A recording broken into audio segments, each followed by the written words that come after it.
to the media. To the personal stories, but we're also working out ways that we can continue to act. And the ways that we are supporting local communities is through income support, through backing local government, by supporting not-for-profit organisations, and by building the water infrastructure that will provide the drought resilience for communities such as Warwick into the future. So communities such as Warwick are strong, will remain strong, and have the government behind them. David? David, one second. Well, it's great to have Josh here. What a great nation we live in when you can have the treasurer of this nation come to a small business, Castles Automotive, and to listen to our local businessmen. This drought is just not about farmers, it's also about small business owners. And we're hearing the lack of confidence in this community because of the lack of water.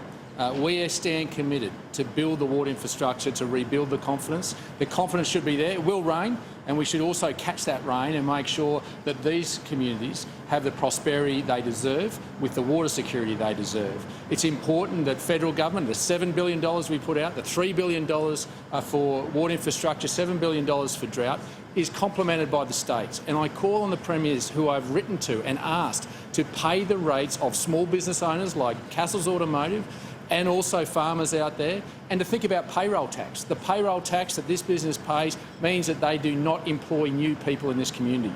We have seen, because of the effects of payroll tax and the drought, that this business alone has lost over 12 families out of this town because they can no longer afford to pay for them.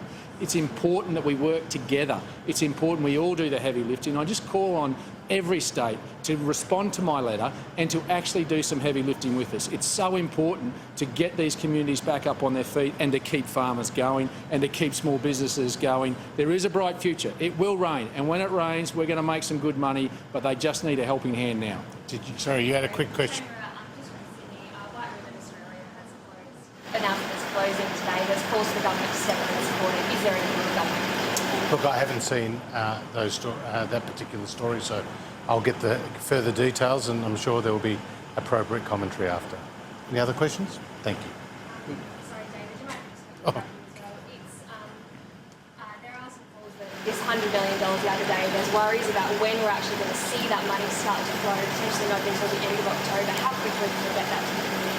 Well, we out of the $100 million, $40 million of that will go this financial year because of the demand for it. $33 million, $3,000 per farming family to go out to there. Those charities believe are most deserved will hit the ground as soon as we can get the mechanism in place to provide confidence to the Australian taxpayer.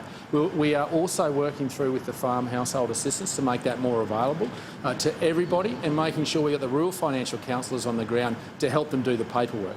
And just say to people, do not self-assess. Drought Minister David Littleproud and Treasurer Josh Frydenberg there in Warwick, South East Queensland.